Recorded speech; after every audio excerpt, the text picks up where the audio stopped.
Thank you for listening to Depictions Media Radio.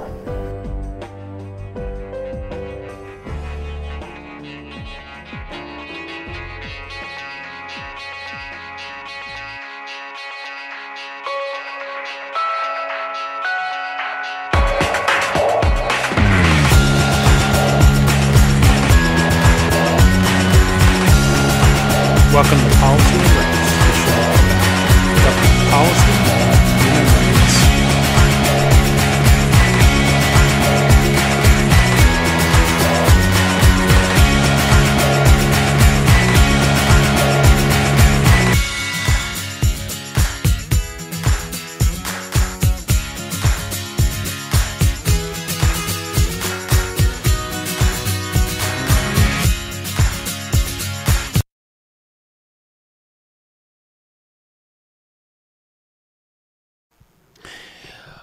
Welcome back to Policy and Rights here in Depictions Media. I'm your host, Michael Clogs, and we've heard a number of initiatives around carbon capturing as a method to lower the emissions into the air and to bring Canada towards net zero, and especially with some of the more at-risk industries such as oil production. And the one of really big questions is, and there's still a lot of debate around that, does carbon capture actually work? Does it actually fix anything, or is it just throwing a lot of money out the window when we could be doing something else to lower Canada's emissions and to bring us into compliance with the rest of the world, the rest of the G20 and the G7 countries around lowering our carbon emissions into the air, thus helping to curb the greenhouse effect that is causing climate crisis. Chrystia Freeland was in Calgary, and she is speaking not only about such topics, but because it is embedded into the federal budget, that they built into the federal budget a path around carbon capture, and the critics in Parliament aren't exactly happy about them trying to push this carbon capture idea, because does it really actually do anything for us? Is it going to lower our emissions? Are we going to reach our climate change goals because we are using this technology? Or again, is it going to be another waste of money? And thus the federal government, run by the Liberals, once again do not meet any of their climate initiatives. So she's in Calgary. She's going to be defending this. She is along with George Chahal, the MP for Calgary Skyview. She is also joined by John Van Ham, Executive Director of the Segment Alignment Business Relations at InnoTech Canada, Apoorv Sinha, CEO of Carbon Upcycling, Susannah Pierce, President and Country Chair of Shell Canada, and along with this, Chrystia Freeland will also speak about what is going on with Canada and Russia, or should I say Canada, Ukraine, and how Canada plans to support initiatives to help Ukraine win against the Russian attacks. So let's listen to this next segment with Chrystia Freeland speaking, and she's in Calgary.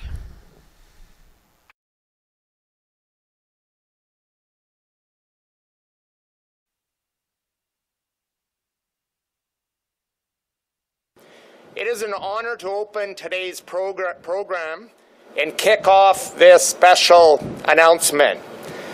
I would like to take this opportunity to acknowledge the traditional territories of the people of the Treaty 7 region in southern Alberta, which includes the Blackfoot Confederacy, comprising the Siksika, Piikani, the Kainai First Nations, and the Tsuut'ina First Nation, and the Stoney Nakoda, including the Chiniki, Bearspaw, and Wesley First Nations.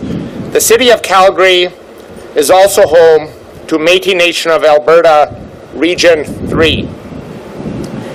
Alberta has been a world leader in energy and tax credits for carbon capture, usage, and storage will help us remain at the forefront of the sector. Our government is committed to collaborating with Alberta's largest industries. Not only will these CCUS credits expedite Canada's net zero goals, but they will also create thousands of jobs for our province and create a cleaner country for our children and grandchildren. Our government understands climate change is real, and that is, we must work together to fight it. It's a special privilege to introduce the Honourable Chrystia Freeland, Deputy Prime Minister and the Minister of Finance. She is the Member of Parliament for University Rosedale in Toronto. Born in Peace River, Alberta, Ms. Freeland had a successful career in news media and journalism prior to entering politics. She is the first woman to hold the office of Minister of Finance and recently tabled a budget that will help our country recover from the pandemic. Please give a warm Calgary welcome to our Deputy Prime Minister and Minister of Finance, the Honourable Chrystia Freeland.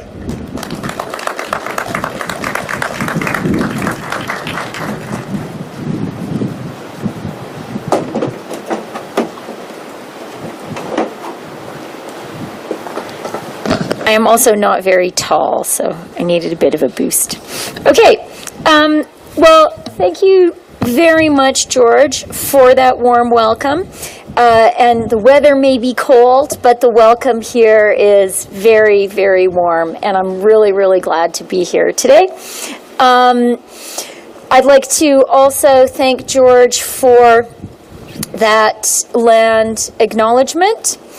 And I really want to thank Aref and Apoorv for the terrific, terrific tour of the facilities here today. This has been really an exciting and inspiring morning for me to see the terrific, innovative work that is being done right here, just behind us, and has been a real proof point for me that Canada can, Canada will seize the opportunities in the green transition, and so much of that seizing of opportunities is going to happen here in Calgary, is going to happen here in Alberta.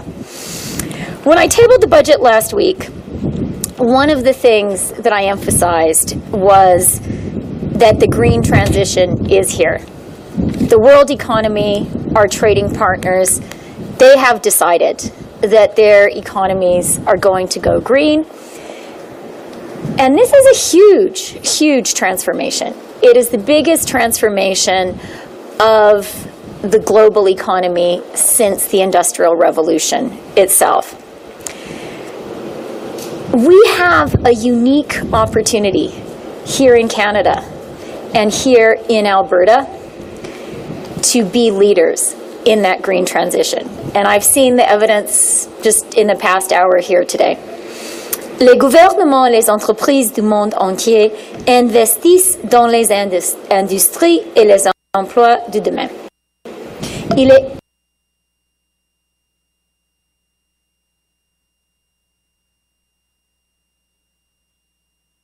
absolument essentiel que le Canada ne manque pas le bateau.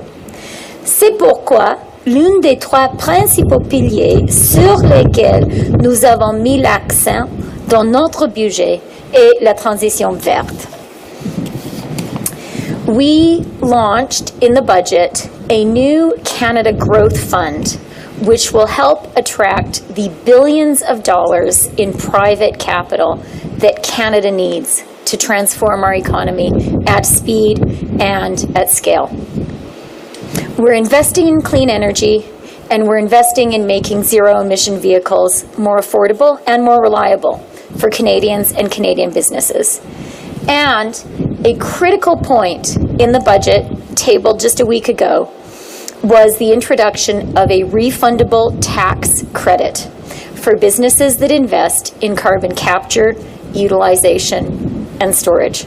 And that is really going to help the amazing innovators who I met today. The CCUS tax credit will mean 60% for investment in equipment to capture CO2 in direct air capture projects, 50% for investment in equipment to capture CO2 in all other CCUS projects, and 37.5% for investment in equipment for transportation, storage, and use. Consider technologies like pulling carbon out of the air or capturing it and injecting it into concrete. Those may sound futuristic. I think they do sound futuristic. But actually, that work is being done right now, here today, right here in Alberta. And CCUS is, of course, important for the oil and gas sector to reduce its emissions, but it's important for other sectors too, for steel, for cement, electricity generation. And all of these industries are so important to our economy, and they need to reduce their emissions. CCUS will help with that. Because the rates of the CCUS credit are higher for the next 7 years than they will be in the years that follow, this tax credit has a built-in incentive to encourage these businesses, investors, to invest in CCUS now. This is a use it or lose it tax credit, and we really want industry to use it, to get those emissions down, to create incentives for more development of the kinds of amazing new technologies I saw here today. We tend to talk about the green transition as a moral imperative, as an existential challenge that we face, something that we need to think about when we think about passing the planet on to the next generation.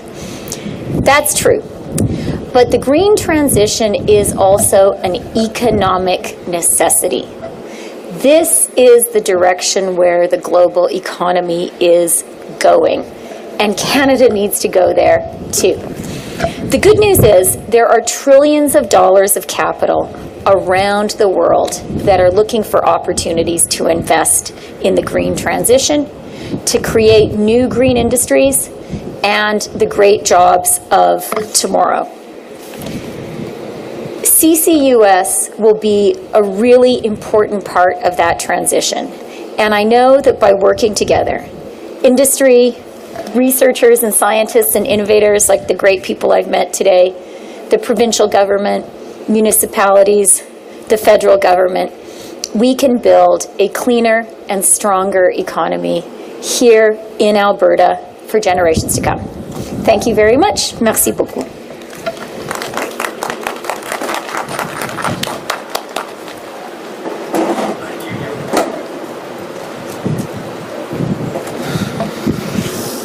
Okay, hello everyone, and thank you Minister Freeland and MP Chahal for coming on this cold and fairly windy day. Really appreciate you coming with smiles on your faces. On behalf of InnoTech Alberta and our parent company, Alberta Innovates, welcome to the Alberta Carbon Conversion Technology Centre. So I'm John Van Ham, and I'm the Executive Director of Sector Alignment and Business Relations with InnoTech Alberta. and I'm standing in for our CEO of Alberta Innovates, Laura Kilcrease, today. So the Alberta Carbon Conversion Technology Centre behind me here, it's a unique facility that's built to validate and to research and to demonstrate prototypes. So you mitigate the risk of scaling up technology here before you go to an actual field deployment site somewhere in industry. It's a built-in Canada asset that helps to accelerate the development of greenhouse gas emission reduction technologies that's relevant to industrial sources of emissions. Capturing the carbon dioxide is the first step in both utilization and storage, as both cases were mentioned by the Minister earlier. And here at this site, we can work on both the capture side and on the utilization, two critical components in driving better performance and better economics for carbon capture and storage. Alberta has world-class expertise and experience in these areas as a result of decades of research and investment. The province also has vast carbon storage resources potential, with a total capacity in deep saline aquifers and in old oil and gas reservoirs estimated to be in the billions of tons. CCUS is also key to unlocking the potential of clean hydrogen production, which we spoke about earlier today. We're already, here in Alberta, the world's 10th largest hydrogen producer globally. So we're all here today, everyone who's speaking, everyone who's joined us, we're all in the business of de-risking technology, developing, accelerating new solutions, and bringing us one step closer to the next big thing. So once again, thank you to the Minister, and thank you, Member of Parliament Chahal, as well, for joining, and for everyone else who's here today. Quite a few people standing in the cold. I'll let them come up and say some words as well. Thank you.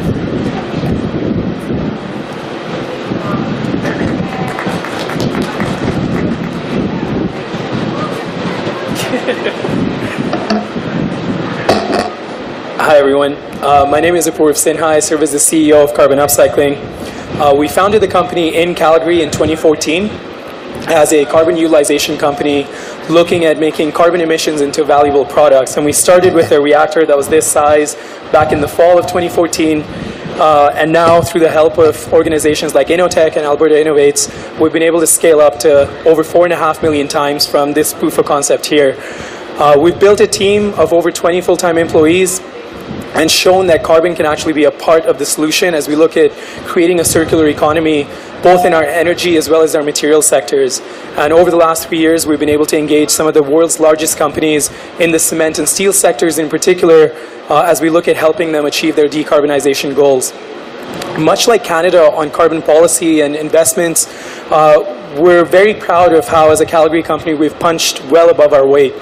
We've been able to engage as a 20-person company, multinationals with operations in over 80 countries around the world, and are now looking to take the technology that started here out to cement plants and steel plants all across the globe.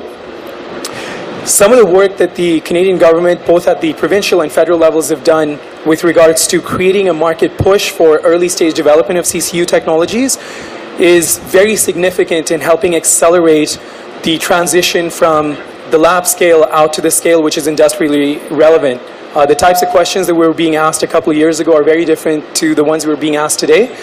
And we're very excited about some of the tax credits and other incentives that are being discussed at the moment, and think that that, coupled with market pull, where the government can also take the massive procurement power that it has to further ensure that the entire supply chain of these materials and the carbon economy is de-risked, is an area of great opportunity and something we're very excited to promote and be a part of.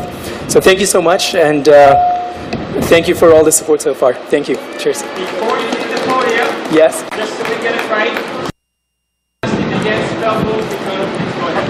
Wow, okay. Apoorv Sinha, CEO of Carbon Upcycling. It's Apoorv, V as in Victor, and Sinha is Sinha. All right, thank you. Okay, it's really hard to follow that when he has his prototype right here. Hello, my name is Susannah Pierce. I'm the President and Country Chair of Shell Canada. It's a pleasure to be here today. Thank you, MP Chahal, Minister Freeland, Apoorv, John. Thank you for allowing me to speak for a minute to talk about how important CCS is. And what a pleasure it is to be here today to talk about the close collaboration that we, industry, have with the Government of Canada in moving forward CCS projects. Because I think we all recognize that CCS does in fact have a critical role to play. Indeed, organizations like the International Energy Agency, the IPCC, recognize the role that CCS must play in the time between now and 2030 and going forward. And as you just heard from Apoorv, the opportunity that we have to build from prototype, scale up to industrial use, huge opportunity there. The IEA, I think as many of us also know, also praised the efforts of Canada. Canada is in fact a leader in this space, and my company looks at Canada as what we call a mature regime. Why is that? Well, because we have been doing CCS. And the Quest project, which Shell has been operating for some years now, has already captured 7 million tons. So CCS is in fact a proven technology. And now what we can now do with the collaboration and the leadership that Minister Freeland has shown is go further. We can use the incentive tax credit, we can use the collaboration with government and with industry to do more, and we must do more. Shell is very proud to be a part of a consortium, including Suncor and ATCO, that is advancing another CCS project, and we are also proud to be one of the recipients of the Apoorv Sinha from Alberta. So again, the collaboration we're seeing with the Government of Canada, leadership with the Government of Alberta, industry, and some very thoughtful, intelligent people here that we see here doing research and development. The opportunity is large for Canada and Alberta, and we will play a leadership role in developing CCS projects. Thank you.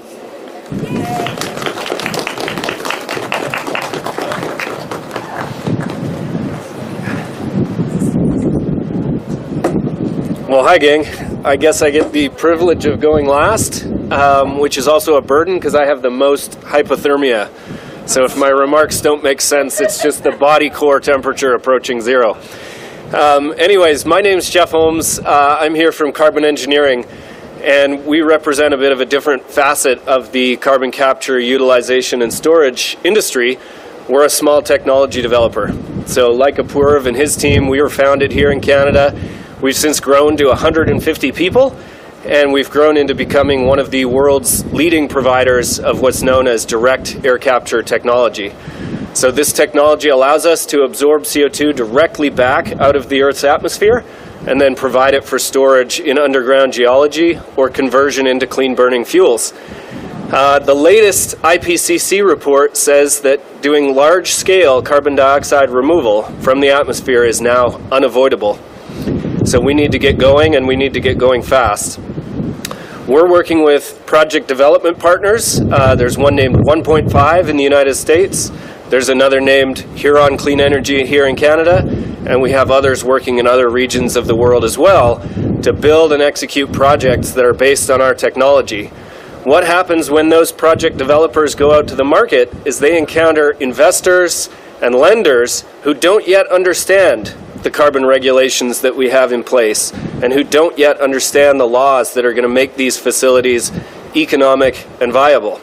So by providing an investment tax credit and by providing the most value in this decade, in the 2020s, the Government of Canada is now sending a signal to all those investors and lenders that the time to act is now. And we need to get going, we need to get projects in the ground, and we need to reach our climate targets. So I'll just say as one additional note on this measure, the discussions around this investment tax credit started about 2 years ago. So to see a measure like this go from an idea in somebody's mind to enacted law in 2 years' time is actually really fast, and has been a real pleasure to be a part of. We at Carbon Engineering acted as part of a coalition of over a dozen different members that spanned Indigenous-led development companies, to NGOs and think tanks, to cement companies, to technology providers like ourselves, and we spoke with a unified voice to the government, highlighting the ways that this investment tax credit would let us do business and bring Canada's emissions down. So my thanks are to Minister Freeland and everybody at Finance Canada who worked on this, everybody who's hosting us here today, and we're eager to get to work. Thank you. Okay, thanks so much. We'll now take questions from media. One question, one follow-up. And I just ask that you state your name and outlet before going, please. First question. Would you like to go ahead? And I think people other than me are available to answer questions too, right? Guys, don't leave yet. They might want to, yeah, exactly. Yeah. Okay. Hi there, Michael King, Global News. You're speaking of the budget. We've been speaking with small businesses. They appreciate the lower tax rate that was announced, but they say that it doesn't go far enough. They're still dealing with high costs, rising debt, and COVID-specific supports have dried up. What do you say to small businesses that feel that the government has forgotten that COVID continues for them? Well, I would say a couple of things. First of all, it is important for us to recognize how hard small businesses across the country have been working to get through COVID and to get through the COVID recession, and how effective they have been. You know, the latest jobs numbers for Canada showed that our employment rate is now 115% higher than it was before COVID first hit. And that was not a foregone conclusion we would get there. In the US, the level is just 93%.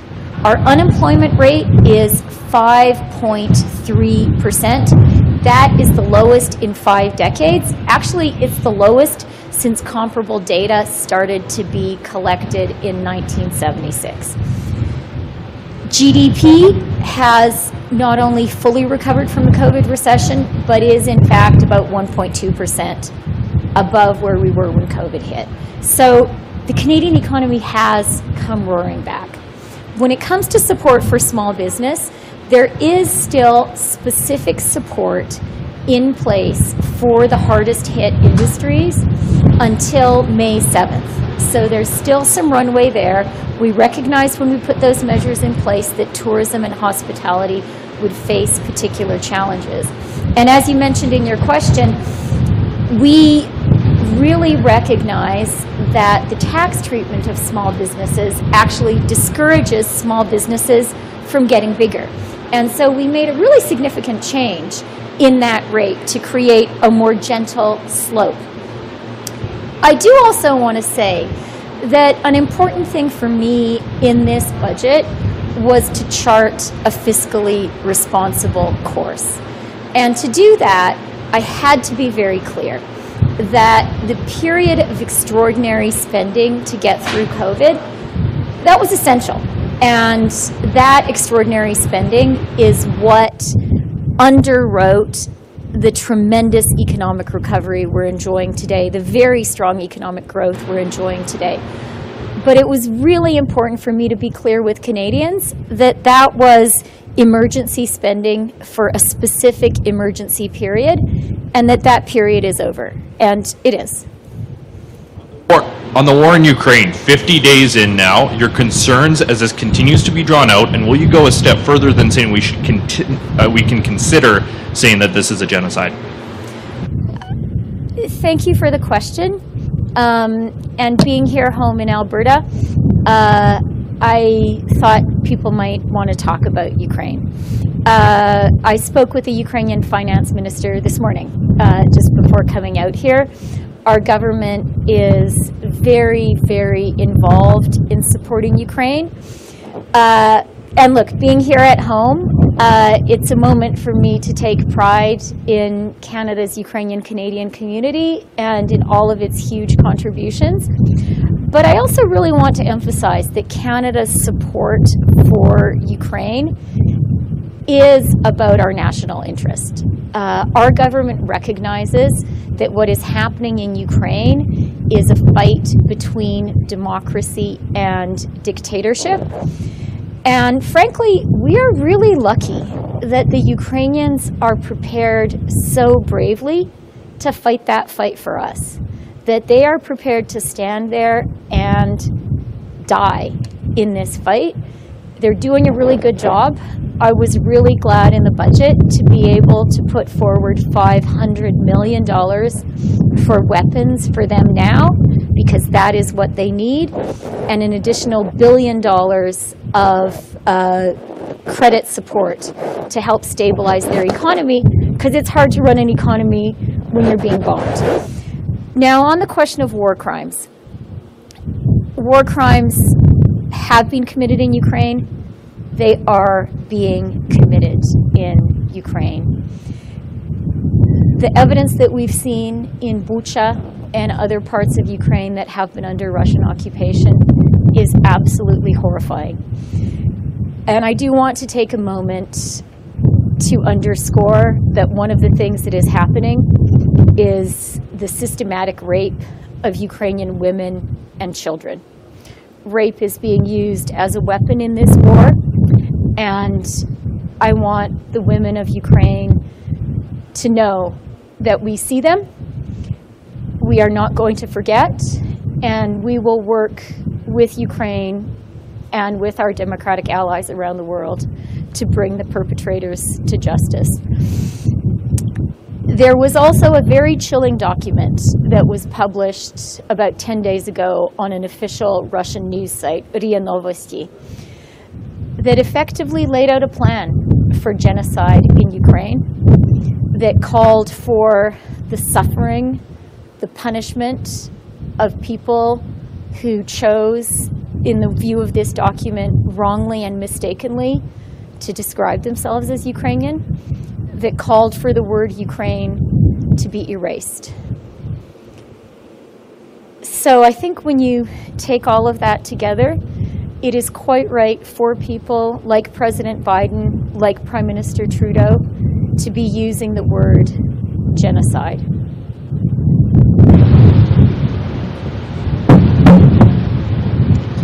I'm Minister Chris Farco with the Calgary Herald.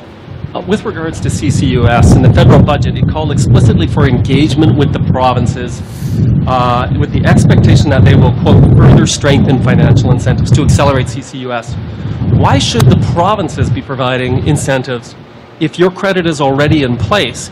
And if they're going to provide incentives, what form do you think it should be? I am very, very excited, and you can't see the excitement on my face because it's a little bit frozen, so let me try hard to really smile. I'm so excited about what I've seen here today. I really feel we are at the beginning of a new chapter for Alberta and for Canada. There are so many smart inventors and engineers here, and I really feel we're going to be able to open up some brand new industries. You know, we just heard about capturing carbon from the air. That's amazing. I've just seen some work being done to put carbon into cement and make better cement that way. And I really, really believe it is, you know, governments are not going to make these inventions. I know this inventing is not happening in the Department of Finance in Ottawa. People laughed. I share that laughter. But I also know that new stage technology is risky, and going from that great idea, going from that little prototype that we saw a minute ago to actually industrial scale is really, really hard. And I think at this moment when these new technologies are being developed, this is the moment that we need governments to come in to give that little push, to provide that de-risking, to get these technologies adopted at scale quickly. We need to do that because we need to get our emissions down. And frankly, we need to do that because I want to seize a competitive advantage for Alberta and for Canada. The federal government has come to the table. We've put together a powerful tax credit quickly and really at a scale and with a design where it can really make a difference. And within 24 hours of tabling the federal budget, I was hearing from major global investors, people who I know from my days at the Financial Times, who said, we read your budget, we want to learn more. So there is money there to be drawn in.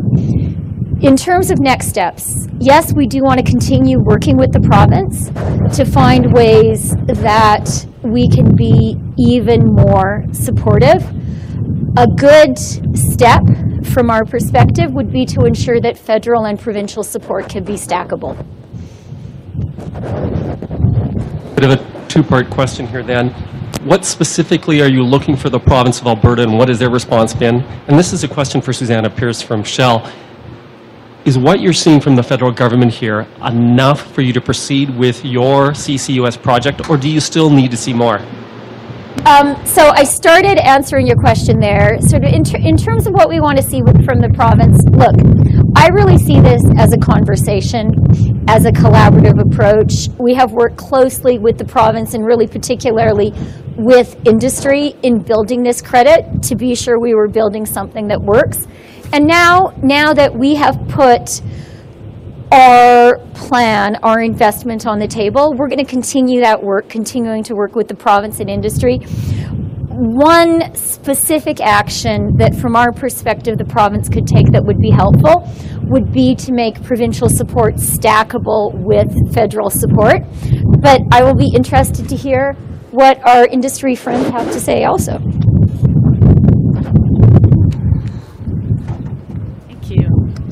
Hopefully you can hear me. My mouth is frozen too. Indeed, so I think what the minister said, it is about how does the province and the federal government work together and the extent to which there's stackable opportunities from incentive structure. That certainly helps. This is about removing uncertainty from existing carbon tax as well as clean fuels regulations. The more uncertainty removed we have, including through fiscal measures, it helps. But clearly we also have to work with the province of Alberta in moving forward with our pore space negotiations, so that's really important.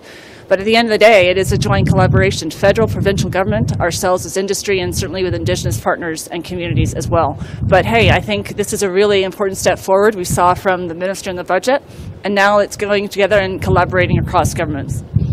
Thank you. Yeah. I can hardly talk. Susannah Pierce, Sussannah Pierce, President, Country Chair, Shell Canada. Thank you. Your editor is going to be great.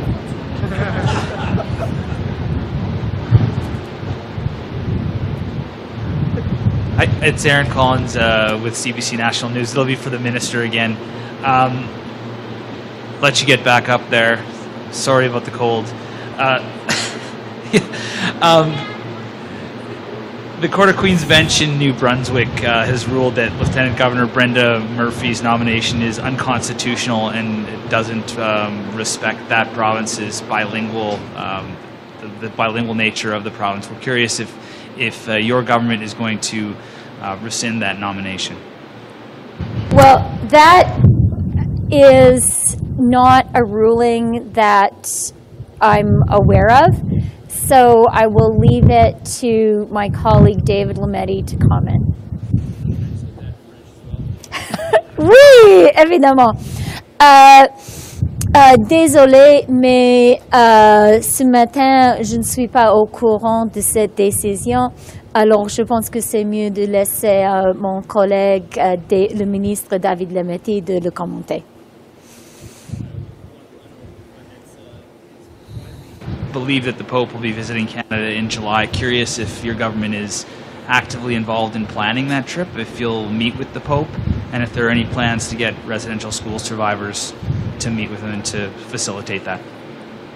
Yeah, thank you for the question. I do think that reconciliation is one of the most important, parts of work, one of the most important efforts that all Canadians need to be engaged in right now, that the federal government is very necessarily focused on too. I think as a country, it's very important for us to recognize the grave harm that was done by residential schools and to work to heal those wounds, and that's why there were significant investments to do that in the budget. The meeting in Rome very recently between Indigenous peoples and the Pope was important, and I think all Canadians are very hopeful that further next steps will be taken. I do think the leaders need to be Indigenous people. But of course, this is a process that the Government of Canada supports very much. Thanks. Thank you for taking my question, Deputy Prime Minister. My name is Megan Podkins. I'm with the Financial Post. Chris Farko asked my question about CCUS, so if I can get you to respond to, 2 days ago we had Senator Joe Manchin in Alberta talking about Canadian energy, and he brought up the fact that he believed it was a mistake to abandon KXL, and he talked also about the desirability of rebranding or rerouting a similar project. What's your view on that? Look, our government has been very clear that we support KXL. I think it was a mistake to not move forward with KXL.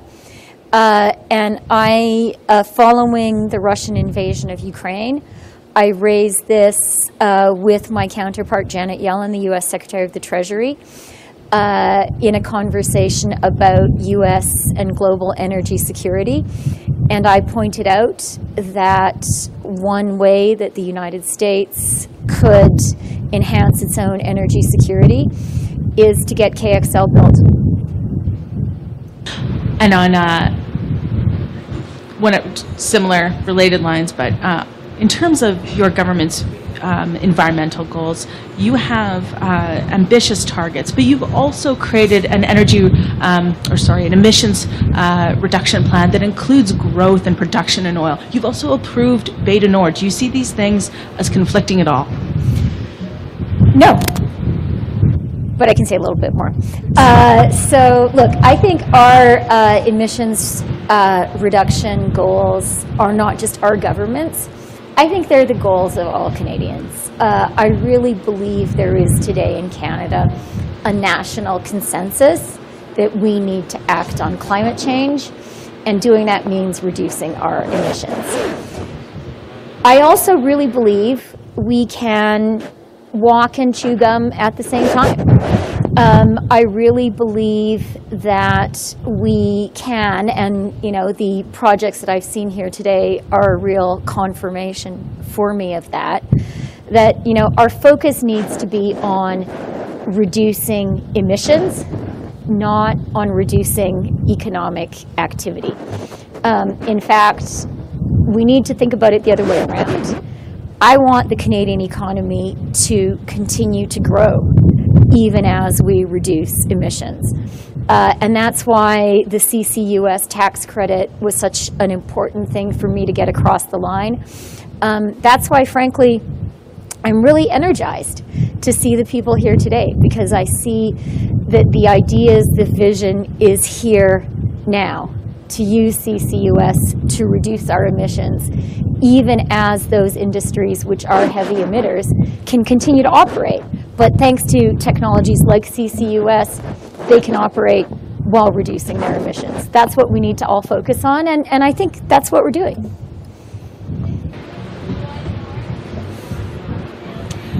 Bonjour, Mme Freeland, Charlotte Dumoulin, Radio-Canada.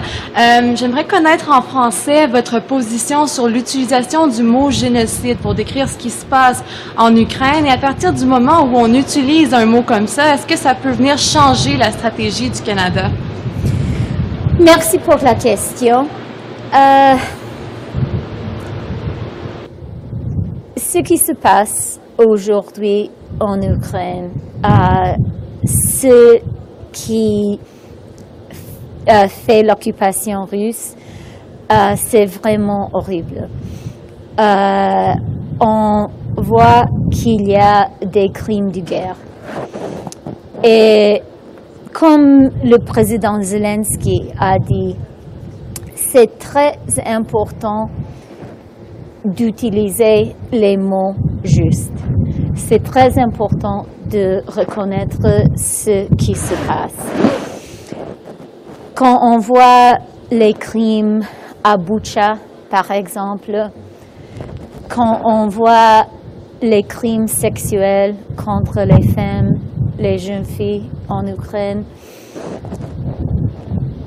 je pense que, comme le président Biden a dit, comme le Premier ministre Trudeau a dit, s'est approprié d'utiliser le mot génocide. Il y a évidemment un aspect judiciaire complètement légal et c'est pour les avocats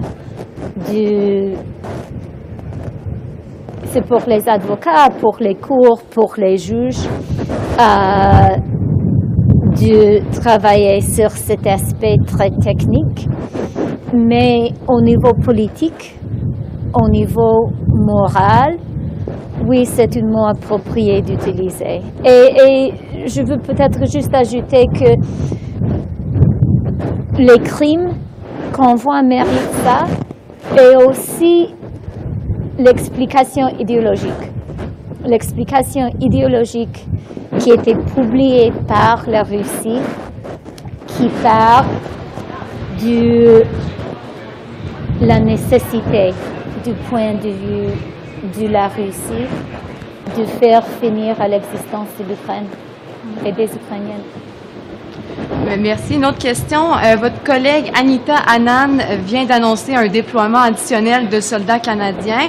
Malgré tout, dans votre budget présenté la semaine dernière, on est loin d'avoir un budget militaire qui correspond à 2 % du PIB. Qu'est-ce qui vous a empêché d'atteindre ça? On a dans le budget des investissements significatifs dans la défense. 8 milliards de dollars, c'est une somme importante. Et la chose importante aussi, c'est que les investissements dans la défense sont très ciblés pour être efficaces, pour permettre au Canada de faire ce que nous devons faire maintenant pour répondre à la crise, à la guerre en Ukraine. Le 500 millions de dollars pour les armes pour les Ukrainiens et de l'argent additionnel pour permettre les forces armées canadiennes de faire précisément ce qu'un État vient d'annoncer. Alors, on a fait des investissements dans le budget pour permettre précisément ce qu'on est en train de faire. Concernant les investissements additionnels, je pense que tout le monde est d'accord, que tout le monde constate que la situation sécuritaire du monde et du Canada a changé et que nous devons répondre. Mais c'est important pour nous de répondre dans une manière efficace, de pas seulement écrire des chiffres dans le budget, mais d'avoir un plan pour les dépenser. Et c'est pour cette raison que dans le budget, on a dit qu'on va avoir une étude très très vite qui va déterminer ce qu'on doit faire, ce que le Canada doit faire pour répondre à cette nouvelle situation.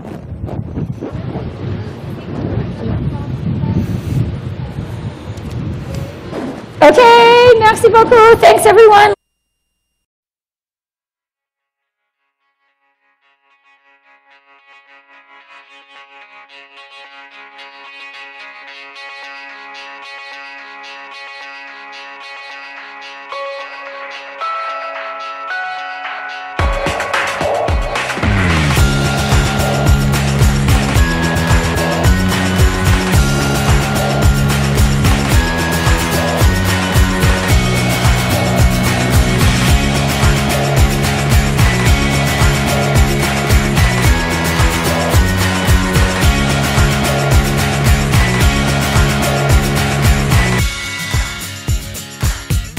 This show has been produced by Depictions Media. Please contact us at depictions.media for more information.